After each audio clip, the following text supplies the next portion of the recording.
आणि 1998 मध्ये सलीम कुत्ताची रुग्णालयामध्ये हत्या झाली होती असं वक्तव्य केलंय कैलास गोरंट्याल यांनी। छोटा राजनच्या हस्तकांनी सलीम कुत्ताची हत्या केल्याचं गोरंट्याल यांनी म्हटलं। गृहमंत्र्यांनी या सगळ्याबाबत सभागृहामध्ये निवेदन केलं पाहिजे अशी मागणीही त्यांनी केली आहे। दरम्यान भाजपचे आमदार नितेश राणे यांनी यावर प्रतिक्रिया दिली।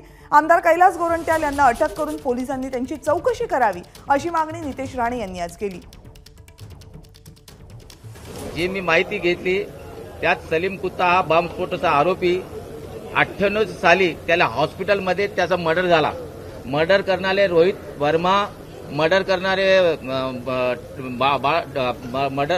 रोहित वर्मा आणि बाळू ढाकरे म्हणून आणि संतोष शेट्टी जे छोटा राजनचे हस्तक आहेत त्याने त्याला मारलेला आहे।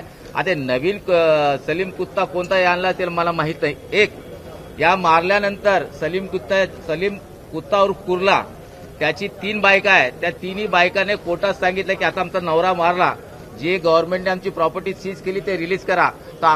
टाळा कोर्टने त्याची प्रॉपर्टी पण रिलीज केलेली आहे। आता हे सलीम कुत्ता नवीन कोणता आणला या मला माहित नाही। माझा रिक्वेस्ट आहे गृहमंत्र्यांना याबद्दल त्यांना पूर्ण माहिती आहे त्या सदनमध्ये त्यांनी निवेदन केलं पाहिजे। काँग्रेस आमदारनी जो काय दावा केला हा त्याला कसं माहिती, म्हणून मी संबंधित SIT आणि चौकशी अधिकाऱ्यांना सांगेन संबंधित काँग्रेस आमदारांना अटक करा लागले तर आणि त्यांची चौकशी करा।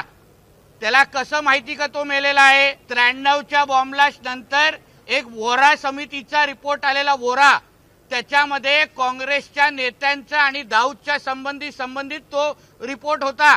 कारण का आमच्या माहिती अनुसार जे काही दिवसानंतर पोलीस त्याची चौकशी पण करायला जाणार आहेत जेलमध्ये।